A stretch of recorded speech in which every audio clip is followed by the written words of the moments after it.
Hi everyone, Miss Joelle here for a Tech Tip Tuesday. Today I'm going to be showing a few different Canvas hacks.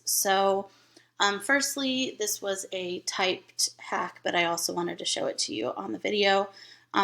This was regarding the dashboard. If you come to the three dots over here and you put the dashboard in list view, it doesn't work for me because I don't have anything assigned to me, but you can see like my past items here. It will show me the assignments by due date, and this can be a really great way for kids to see what they have coming up that's going to be due soon.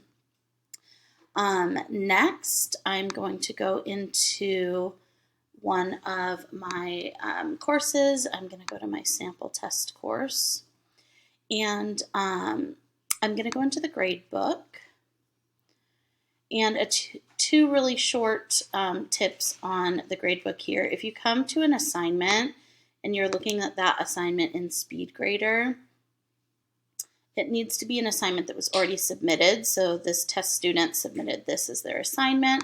I can now add a comment and say, please resubmit. Obviously, I'll give some information about what they need to do differently. As soon as I submit that comment, there's a button here that allows me to click reassign assignment. And if I click that, this assignment is going to be reassigned to that student, and so it will show up on their to-do lists. So that can be helpful for a reminder for a student to redo something.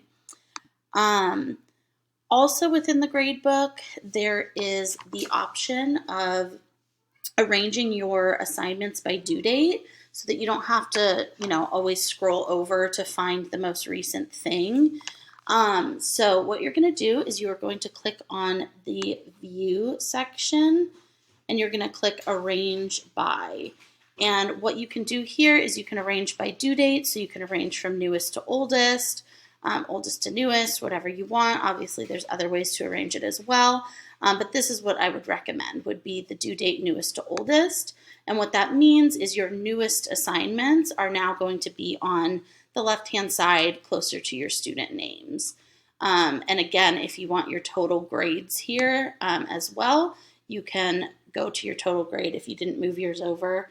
In my last tip, I showed how to do that. So your total, if it is all the way over on the other side, you can move it by using those three dots and clicking Move to Beginning. That way you'll have the newest assignments and the grade totals. And then finally, one more thing I'm going to show you using my Poly Library course.